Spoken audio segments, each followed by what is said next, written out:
برصغیر پاک و ہند کی تاریخ میں 23 مارچ 1940 کا دن نہایت اہمیت کا حامل ہے۔ اس دن برصغیر کے مسلمانوں کی واحد نمائندہ جماعت مسلم لیگ نے قائد اعظم محمد علی جناح کی ولولہ انگیز قیادت میں اپنے 27ویں سالانہ اجلاس منعقد لاہور میں ایک آزاد اور خود مختار مملکت کے قیام کا مطالبہ کیا تھا تاکہ مسلمانوں کے حقوق کا تحفظ ہو سکے اور وہ اپنے دین کے مطابق زندگی بسر کر سکیں۔ مسلمان برصغیر پاک و ہند میں ایک فتح کی حیثیت سے آئے تھے۔ یہاں اپنی سلطنتیں قائم کرنے کے بعد انہوں نے بڑی رواداری کا مظاہرہ کیا اور مقامی لوگوں کی نہ تذلیل کی اور نہ ہی ان سے اچھوتوں جیسا سلوک کیا۔ دنیا میں ہندوستان واحد ملک ہے جہاں مسلمان 800 سال حکمران رہے، لیکن نہ تو انہوں نے ہندوؤں کو زبردستی مسلمان بنایا اور نہ ہی ان کے مذہبی معاملات میں مداخلت کی۔ یہی وجہ ہے کہ 800 سال حکومت کرنے کے باوجود وہ یہاں اقلیت میں رہے۔ آج سے 1000 سال قبل البیرونی ہندوستان آیا تھا۔ اس نے یہاں کے حالات کے متعلق اپنی معرکۃ الآراء کتاب الہند میں لکھا ہے کہ ہندو اور مسلمان ایک دوسرے سے قطعاً مختلف ہیں۔ اس کی خاص وجہ یہ ہے کہ وہ ہم سے ہر لحاظ سے مختلف ہیں اور جو قدریں اور قوموں میں مشترک ہیں وہ ان میں نہیں۔ ہندوؤں کے بہت سے رسم و رواج بھی ہم سے مختلف ہیں۔ اس کے علاوہ ان کا مذہب بھی ہم سے مختلف ہے اور جن چیزوں پر ہمیں اعتقاد ہے ان کو وہ نہیں مانتے۔ وہ غیر ملکیوں کو، جن میں مسلمان بھی شامل ہیں، کو ملیچ کے نام سے پکارتے ہیں اور ان سے تعلقات رکھنے کی سخت ممانعت کرتے ہیں۔ نہ ان سے شادی کرتے ہیں اور نہ ایک ساتھ بیٹھتے ہیں، نہ کھانا کھاتے ہیں اور نہ ہی کسی قسم کا تعلق رکھتے ہیں۔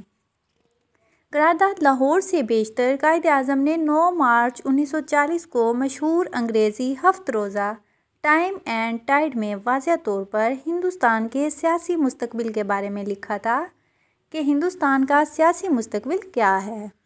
جہاں تک حکومت برطانیہ کا تعلق ہے، وہ اپنے اس مقصد کا اعلان کر چکی ہے کہ ہندوستان کو جلد از جلد اسٹیٹ آف ویسٹ منسٹر کے مطابق دولت مشترکہ کے دوسرے ارکان کے برابر آزادی دی جائے گی، اور اس مقصد کی تکمیل کے لیے وہ ہندوستان میں اسی قسم کا جمہوری آئین نافذ کرنا چاہتی ہے جس کا اسے خود تجربہ ہے اور جسے وہ سب سے بہتر سمجھتی ہے۔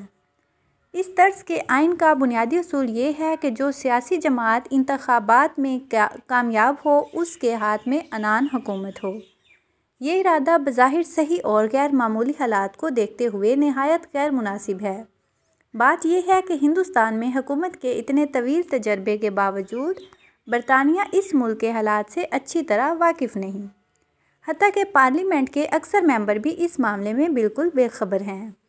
اسی لا علمی کے باعث اب تک یہ بات برطانیہ کی حکومت اور اس کی عوام کی سمجھ میں نہ آ سکی کہ برطانوی طرز کا پارلیمانی آئین ہندوستان کے لیے ہرگز مناسب نہیں۔ برطانوی قوم صحیح معنوں میں ایک یک رنگی اور متحد قوم ہے اور وہاں جس طرز کی جمہوریت رائج ہے وہ اسی قومی یک رنگی اور اتحاد کی بنیاد پر قائم ہے۔ مگر ہندوستان میں حالات بہت مختلف ہیں اور قومی یک رنگی یہاں مفقود ہے، لہٰذا برطانوی طرز کی جمہوریت اس ملک کے لیے بالکل موزوں نہیں۔ ہندوستان کی آئینی الجھنوں کا بنیادی سبب یہی ہے کہ یہاں وہ ناموزوں اور ناموافق طرز حکومت کے قیام پر اصرار کیا جا رہا ہے۔ 22 مارچ 1940 کو لاہور کے مشہور منٹو پارک میں، جسے اب اقبال پارک کہا جاتا ہے، مسلم لیگ کا کل ہند سالانہ اجلاس شروع ہوا۔ اس سے 4 روز بیشتر لاہور میں ایک ناخوشگوار واقعہ پیش آیا۔ خاکساروں نے دفعہ 144 کی خلاف ورزی کرتے ہوئے جلوس نکالا اور حکومت پنجاب نے ان پر اندھا دھند فائرنگ کر کے معتد خاکساروں کو شہید کر دیا۔ اس وجہ سے شہر میں کافی کشیدگی پھیل چکی تھی۔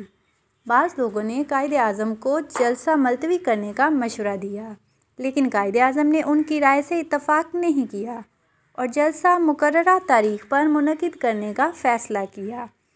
مسلم لیگ کا یہ اجلاس تاریخی لحاظ سے بہت اہم تھا اور اس اجلاس میں ہندوستان کے کونے کونے سے اس اجلاس میں 50,000 سے بھی زیادہ مندوبین نے شرکت کی۔ اجلاس کی صدارت قائد اعظم محمد علی جناح نے کی۔ اس موقع پر قائد اعظم نے فی البدیہہ خطبہ صدارت دیا۔ اپنی طویل تقریر میں قائد اعظم نے ملک کے سیاسی حالات کا تفصیلی جائزہ لیا اور کانگریسی لیڈروں سے اپنی گفتگو اور مفاہمت کی کوششوں کی تفصیلات بتائیں۔ اس کے بعد مسلمانوں کی علیحدہ حیثیت کی وضاحت کرتے ہوئے کہا کہ ہندو اور مسلم فرقے نہیں بلکہ دو قومیں ہیں۔ اس لیے ہندوستان میں پیدا ہونے والے مسائل فرقہ وارانہ نہیں بلکہ بین الاقوامی نوعیت کے ہیں۔ ہندوستان کے مسلمان آزادی چاہتے ہیں، لیکن ایسی آزادی نہیں جس میں وہ ہندوؤں کے غلام بن کر رہ جائیں۔ یہاں مغربی جمہوریت کامیاب نہیں ہو سکتی کیونکہ ہندوستان میں صرف ایک قوم نہیں بستی۔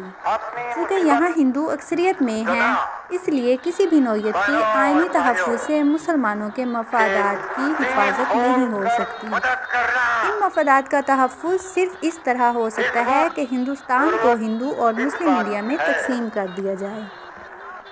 ہندو مسلم مسئلے کا صرف یہی حل ہے۔ اگر مسلمانوں پر کوئی اور حل ٹھونسا گیا تو وہ اسے کسی صورت میں بھی قبول نہیں کریں گے۔ قائد اعظم کی اس تاریخی تقریر سے اگلے روز یعنی 23 مارچ 1940 کو شیر بنگال مولوی فضل الحق نے وہ تاریخی قرارداد پیش کی جسے قرارداد لاہور کہا جاتا ہے، جو آگے چل کر قیام پاکستان کی بنیاد قرار پائی۔ اس قرارداد میں مطالبہ کیا گیا تھا کہ کوئی بھی دستوری خاکہ مسلمانوں کے لیے اس وقت تک قابل قبول نہیں ہوگا جب تک ہندوستان کے جغرافیائی اعتبار سے متصل اور ملحق یونٹوں پر مشتمل علاقوں کی حد بندی نہ کی جائے اور ضروری علاقائی رد و بدل نہ کیا جائے، اور یہ کہ ہندوستان کے شمال مغربی اور شمال مشرقی علاقوں میں جہاں مسلمانوں کی اکثریت ہے انہیں خود مختار ریاستیں قرار دیا جائے، جس میں ملحقہ یونٹ خود مختار اور مقتدر ہوں، اور یہ کہ ان یونٹوں کی اقلیتوں کے مذہبی، ثقافتی، اقتصادی، سیاسی، انتظامی اور دیگر حقوق و مفادات کے تحفظ کے لیے ان کے صلاح و مشورے سے دستور میں مناسب و مؤثر اور واضح انتظامات رکھے جائیں، اور ہندوستان کے جن علاقوں میں مسلمان اقلیت میں ہیں وہاں ان کے اور دیگر اقلیتوں کے صالح مشورے سے ان کے مذہبی، ثقافتی، اقتصادی، سیاسی اور انتظامی اور دیگر حقوق و مفادات کے تحفظ کی ضمانت دی جائے۔ قرارداد لاہور کو ہندوؤں نے طنزیہ طور پر قرارداد پاکستان کا نام دے دیا اور بے حد غم و غصے کا اظہار کیا، لیکن مسلمانوں نے ان کی کوئی پرواہ نہ کی اور قائد اعظم کی قیادت میں رواں دواں منزل مقصود کی طرف بڑھتے رہے۔ انہیں یقین ہوا تھا کہ منزل دور نہیں۔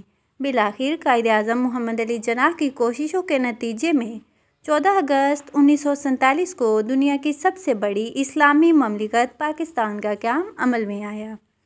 پاکستان کا قیام محض ایک تاریخی حادثہ نہ تھا اور نہ ہی سیاسی فتح، بلکہ یہ ہندوستان کے مسلمانوں کی اپنے جداگانہ تشخص کو برقرار رکھنے کی خواہش کا ثمر تھا۔